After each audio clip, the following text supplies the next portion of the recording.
नमस्कार दोस्तों, स्वागत है आपका बिहार बोर्ड स्टडी चैनल में। मैं प्रियतोष कुमार। आज हम क्लास 10th का पढ़ेंगे। चौथा चैप्टर है संस्कृत का, जिस चैप्टर का नाम है संस्कृत साहित्य लेखिका। तो आप अपने किताब का पेज नंबर 25, यूसम का पेज नंबर 25 निकाल लीजिए। इसमें लिखा है चतुर्था पाठ है, चौथा पाठ संस्कृत साहित्य लेखिका। और हम उच्चारण करेंगे और उसको सुनिएगा और किताब में देखते हुए उसका अर्थ लगाने का कोशिश कीजिएगा। और जो भी संस्कृत के डिफिकल्ट यानी जो भी भारी होंगे, जो भी कठिन शब्द होंगे, उसका हम बोलेंगे। किसको लिख लीजिए, तो आप लिख लीजिएगा उसका अर्थ क्या होता है हिंदी, तो आसानी रहेगी आपको समझने में। तो चलिए हम इस चैप्टर को शुरू करते हैं। पहले ऊपर का जो कोटेशन लिखा होता है, हेडिंग जो पोस्ट में लिखा होता है, पहले उसको पढ़ा जाता है।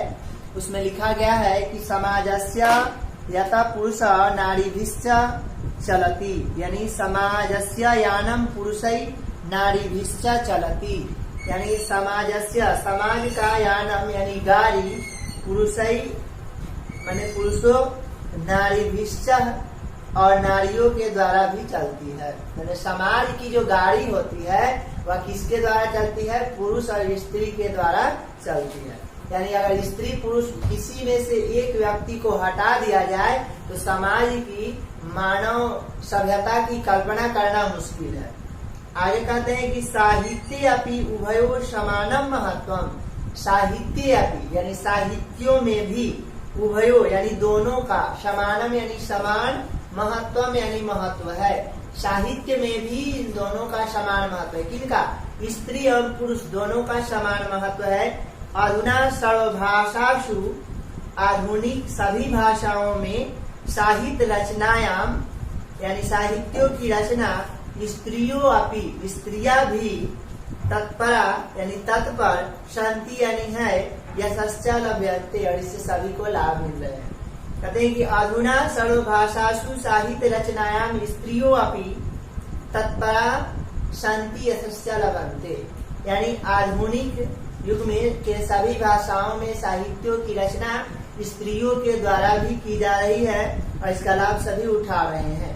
आगे कहते हैं, इस किताब में लिखा हुआ है, देखिएगा ध्यान से। संस्कृत साहित्य प्राचीन कालादेव, संस्कृत साहित्य प्राचीन कालादेव साहित्य समृद्ध योगदानम न्यूनाधिकम प्राप्यते, यानी संस्कृत साहित्यों में, संस्कृत साहित्यों में प्राचीन काल से साहित्य समृद्ध यानी साहित्य को समृद्ध बनाने में योगदानम यानी योगदान, न्यूनाधिकम माने थोड़ा और अधिक, यानी थोड़ा बहुत स्त्रियों का भी योगदान है साहित्य को आगे बढ़ाने में।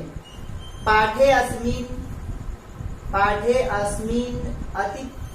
अस्मिन्ति प्रसिद्धानाम, इस पाठ में अधिक प्रसिद्ध लेखिका नामेव, लेखिकाओं का नाम चर्चा वर्तते, यानी चर्चा किया गया। इस पाठ में अधिक प्रसिद्ध लेखिकाओं के नाम का चर्चा किया गया है। इस कौन ऐसी लेखिकाएं हुई जिन्होंने संस्कृत साहित्य की रचना की थी?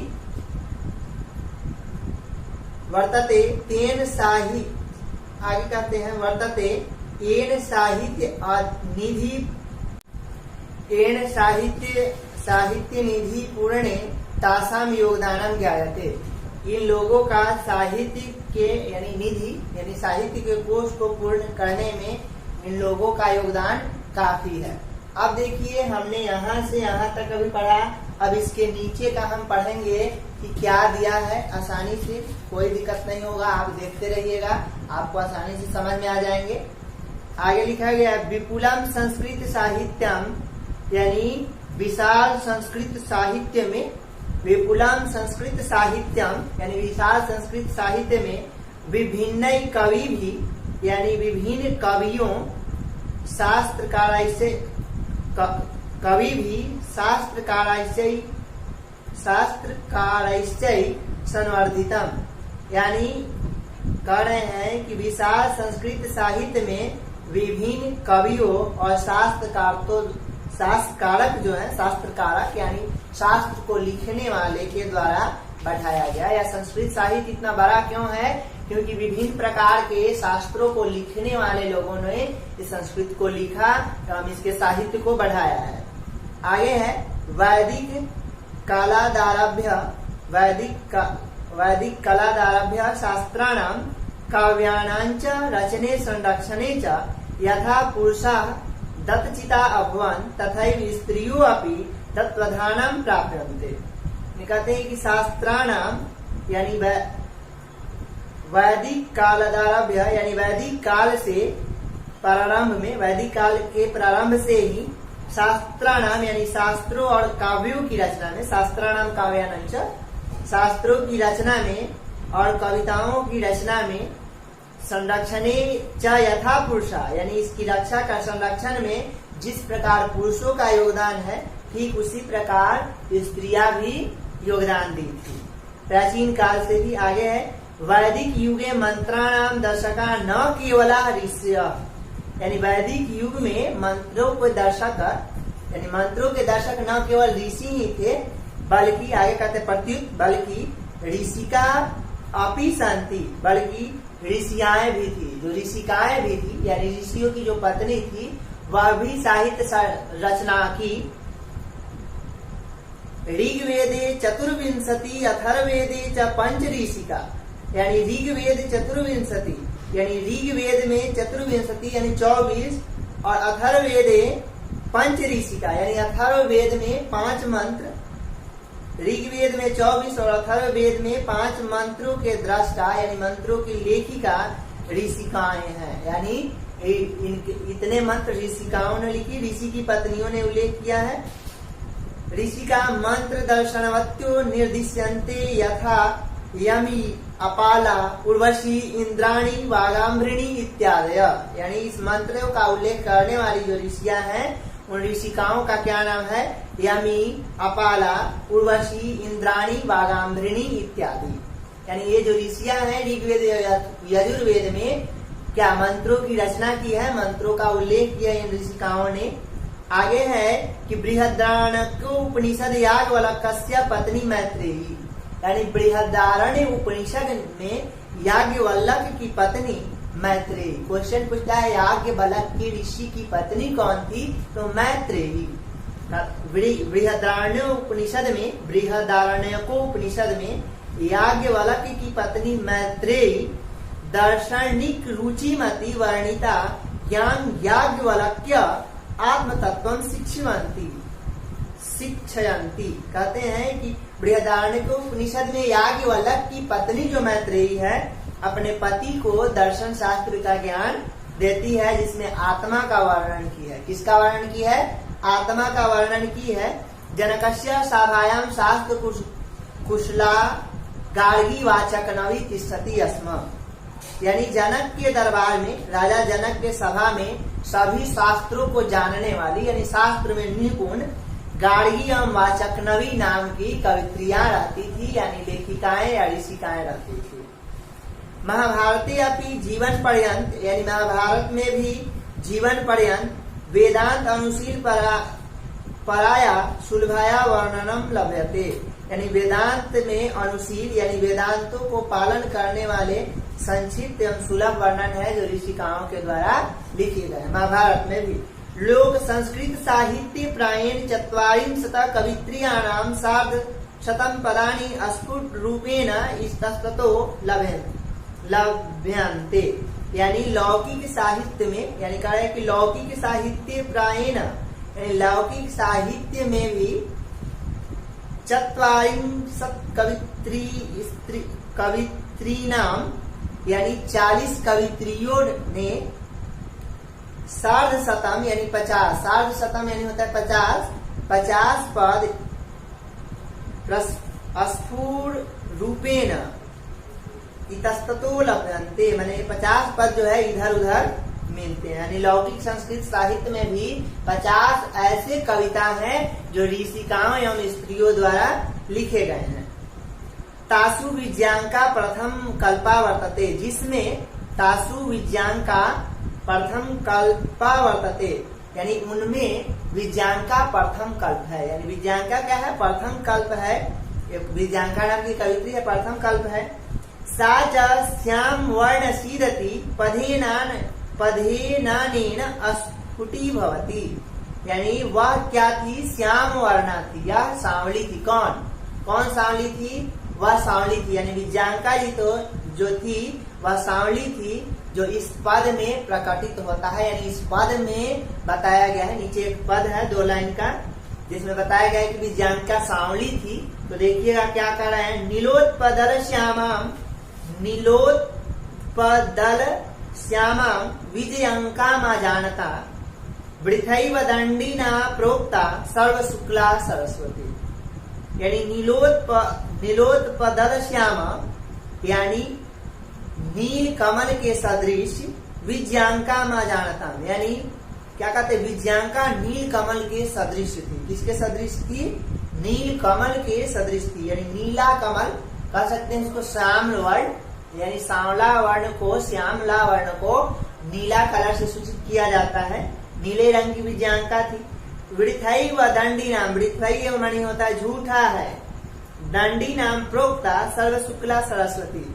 दंडी का यह कहना है कि सरस्वती शुक्ल वर्ण है। दंडी क्या कहते हैं कि माँ सरस्वती शुक्ल रंग की है, सफेद वर्ण की है, गौड़ वर्ण की, यानी माँ सरस्वती गोरी है, जो सरासर झूठा है।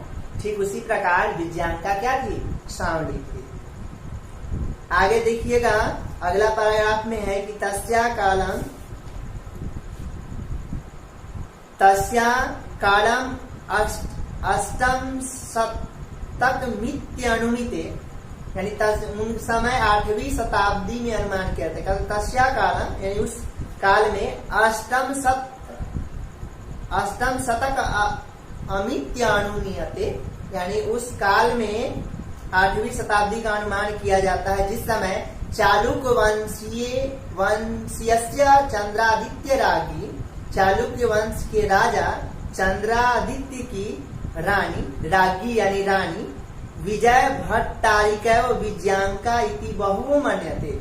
विजय भट्टारिका को ही लोग क्या मानते थे? विजयांका मानते थे। यह मान्यता है कि 8वीं शताब्दी के आसपास, कब शताब्दी? 8वीं शताब्दी के आसपास चालुक्य वंश के राजा कौन थे? चंद्रादित्य की पत्नी विजय भट्टारिका थी, जिसका प्रसिद्ध नाम विजयांका था। किंच यानी लेकिन शीला भट्टारिका देवकुमारिका रामभद्राम्बा प्रभृत्यो दक्षिण भारतीय संस्कृत लेखिका स्वस्फुट पदई प्रसिद्धा। लेकिन शील भट्टारिका, देवकुमारिका, रामभद्राम्बिका आदि दक्षिण भारत के संस्कृत लेखिका अपने स्फुट पदों द्वारा प्रसिद्ध है, यानी अपने कविताओं के पदों द्वारा एक कवित्रियां प्रसिद्ध है। कौन कौन? तो शीला भट्टारी, देवकुमारी और रामभद्राम्बिका। विजयनगर राजस्य नरेशा, यानी विजयनगर के सम्राट संस्कृत भाषा संरक्षणाय कृत प्रयासा आसनति विदितमेव, यानी विजयनगर के सम्राट भी संस्कृत भाषा के संरक्षण के लिए, संरक्षणाय यानी के लिए कृत प्रयासा किए गए प्रयास आसनिति विदितमेव, सभी जगह विदित है, यानी सभी जगह क्या है? सभी कोई जानता है। यानी विजयनगर के जो राजा थे वे संस्कृत भाषा के संरक्षण के लिए क्या किए? प्रयास किए, जो सभी जगह विदित है, सभी कोई जानता है। तेसाम अनंतपुरे अपि, यानी उनके अंतःपुर में भी संस्कृत रचना कुशला राज्यो भवन, यानी उनके अंतः महल में भी संस्कृत कुशलो राज्यो भवन यानी रानियां थी। यानी राजा जो होते थे विजयनगर के जो राजा थे, उनकी रानियां भी संस्कृत में कुशल वक्ता थी, यानी संस्कृत बोलती थी। आगे देखिएगा कंपन राज वही पड़ता है कंपन राजस्य रागी गंगा देवी, यानी कंपन्य राज की जो रानी थी गंगा देवी मधुरा विजयम इति महाकाव्य स्वस्वामिनो, यानी उन्होंने अपने स्वामी के लिए मधुरा काव्य विजय लिखी, जिसमें विजय घटनामाश्रित्य रचयत। उसने अपने स्वामी पर, उनके जो स्वामी थे, किनके स्वामी, यानी गंगा देवी के जो स्वामी थे, उन्होंने मदुरै को जीता था। किसको जीता था? मदुरै शहर, जिसे आज चेन्नई लोग कहते हैं, मदुरै को उन्होंने जीता था। तब से उसी की उस मदुरै वर्णन, विजय का वर्णन उन्होंने अपनी किताब लिखी, गंगा देवी, जिसका नाम रखा मधुरा विजयम, इसी में करती है अपने स्वामी का। कहते हैं कि तत्र अलंकाराणाम सन्निवेश आवजरको वर्तते, यानी कहते हैं उसमें अलंकारों का ऐसा वर्णन किया गया है कि सभी को मुग्ध करने वाले हैं। अलंकार कितने प्रकार के होते हैं? तो अलंकार 3 प्रकार के होते हैं, शब्दालंकार, अर्थालंकार और उभयालंकार। इसको पढ़ना है जो हिंदी व्याकरण में पढ़ाया जाएगा। शब्दालंकार, अर्थालंकार और उभयालंकार आसानी से। अलंकार जितने भी अभी तक संगीत की रचना हुई है, यानी जितने भी फिल्मी गाने हैं, जिस चीज के भी गाने हैं, सभी में अलंकार समाहित है। यानी मधुरा विजय में बहुत सारे अलंकारों का वर्णन है जो हृदय को छू लेते हैं।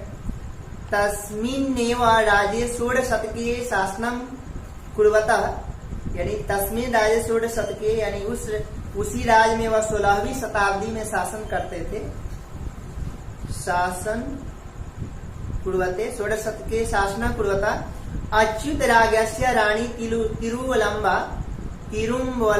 यानी अच्युत राय की पत्नी तिरुलंबा जो है, वरदंबिका परिणय नाम का प्रौढ़म चंपू काव्य रचत, यानी उन्होंने वरदाम्बिका परिणय नाम का एक चंपू काव्य की रचना की। अब चंपू काव्य दक्षिण भारत का होता है कुछ काव्य लिखने का तरीका। तत्र संस्कृत गधस्य, उसमें संस्कृत गध की समस्त पदावल्या ललित पद विन्यासे चातीव शोभते, यानी उसमें संस्कृत पद की समस्त पदावली के विन्यास सुशोभित है। यानी संस्कृत में जितने तरह से कविताएं लिखी जाती है, सुंदर सुंदर कविताएं, उसमें वर्णित किया गया है। इसमें गध की शोभा वर्णित की गई है। संस्कृत साहित्य प्रयुक्तम दीर्घतम समस्त पदमपि तत्रैव लभ्यते, यानी संस्कृत साहित्य में प्रयुक्त दीर्घतम, यानी दीर्घ यानी बड़ा, समस्त पद वही प्राप्त होते हैं। संस्कृत साहित्य में जितने बड़े बड़े पद हैं, जितने बड़े बड़े कविताएं हैं, उसी में लिखे गए। किसमें? तो वरदाम्बिका परिणय नामक चंपू काव्य में। आधुनिक काले संस्कृत लेखिकासु पंडिता क्षमाराव, यानी 1890 में जन्म हुआ, मृत्यु 1953 में।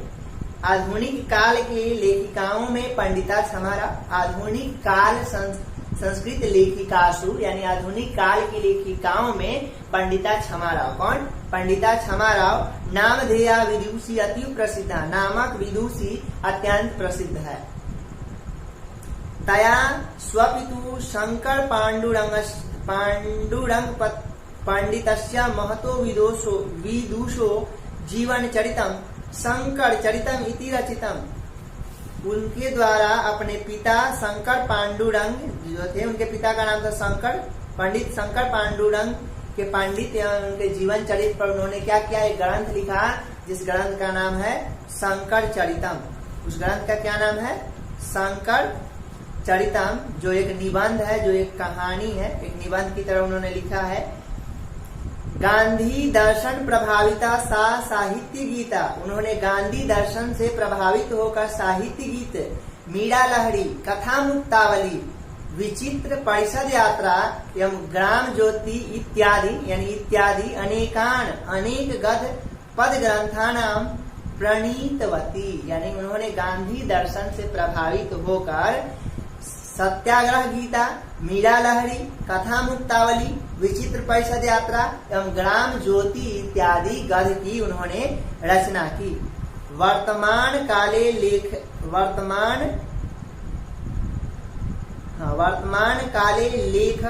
लेखनतासु कवित्रीषु पुष्पा दीक्षित, यानी वर्तमान काल की लेखिकाओं में, कवित्रियों में पुष्पा दीक्षित, वर्णमाला, भवालाकर, मिथिलेश कुमारी मिश्र, यानी 3 कवित्रियों का, पुष्पा दीक्षित एवं वर्णमाला, भवालकर और मिथिलेश कुमारी मिश्र प्रभृत्यो अनुदिनम संस्कृत साहित्य पूरयन्ति, यानी प्रतिदिन, प्रभृत्यो अनुदिनम यानी प्रतिदिन संस्कृत साहित्य को पूर्ण कर रही है, यानी संस्कृत साहित्यों की रचना कर रही है। यह आधुनिक जो कवित्रियां हैं प्रतिदिन दिनम संस्कृत साहित्य की रचना कर रही है। तो देखते हैं इसका जो वस्तुनिष्ठ प्रश्न बन रहा है कि विज्ञांका जो नीलोत्पदल श्यामं विज्ञांका मजानताम वृथैव दंडी नाम प्रोक्ता सर्व शुक्ला सरस्वती, यानी नील रंग के समान यहाँ है। देखिएगा इस पर अर्थ पूछता है नीलोत्पदल श्यामं विज्ञांका मजानताम वृथैव दंडी नाम प्रोक्ता सर्व शुक्ला सरस्वती, यानी नीले रंग के कमल के समान विज्ञांका को कौन नहीं जानता है। और दंडी नामक जो ऋषि हैं वह माँ सरस्वती को क्या कहते हैं, शुक्ल वर्ण का बताते हैं जो झूठा है, यानी माँ सरस्वती का जो रंग है वह शुक्ल रंग का नहीं है। उसके बाद अष्टम शतक में जो सबसे ज्यादा प्रसिद्ध हुई कवित्रियां जिनका नाम था, याद रखिएगा, चंद्रादित्य की पत्नी जो थी जिसका नाम था विज्ञांका, शीला भट्टारिका, देव कुमारिका, राम भद्रांबा इत्यादि, यानी 8वीं शताब्दी की प्रमुख कवित्रियां हैं। और क्वेश्चन पूछता है कि आधुनिक काल की कवित्रियों का, संस्कृत कवित्रियों का नाम बताए। तो सबसे आधुनिक काल में जो सबसे प्रसिद्ध संस्कृत कवित्रियां हैं वे हैं पंडिता क्षमा राव। कौन है? पंडिता क्षमा राव। इसके अलावा और क्वेश्चन पूछे कि पंडिता क्षमा राव के द्वारा लिखित ग्रंथ क्या है, तो शंकर चरितम। इनके अलावा उन्होंने क्या लिखा, सत्याग्रह गीत, मीरा लहरी, सत्याग्रह गीता, मीरा लहरी, कथा मुक्तावली, विचित्र परिषद यात्रा, ग्राम ज्योति इत्यादि लिखी हैं। इनके अलावा यदि पूछता है तो याद रखिएगा पुष्पा दीक्षित, वर्णमाला भवालकर, मिथिलेश कुमारी मिश्र इत्यादि। अब देखिए या तो चैप्टर खत्म हुआ, उसके बाद क्या करेंगे, सबसे पहले संस्कृत को खत्म कर दिया जाएगा और समाप्त होने के बाद आपके चैप्टर का जो महत्वपूर्ण प्रश्न होगा जो परीक्षा के लिए इम्पोर्टेंट है उसको कराया जाएगा लास्ट में। यदि वीडियो देखें, वीडियो अच्छा लगा तो चैनल सब्सक्राइब नहीं किए तो सब्सक्राइब करें, यदि सब्सक्राइब कर चुके हैं तो ज्यादा से ज्यादा अपने दोस्तों को पास शेयर करें। वीडियो देखने के लिए धन्यवाद और चैनल को लाइक करना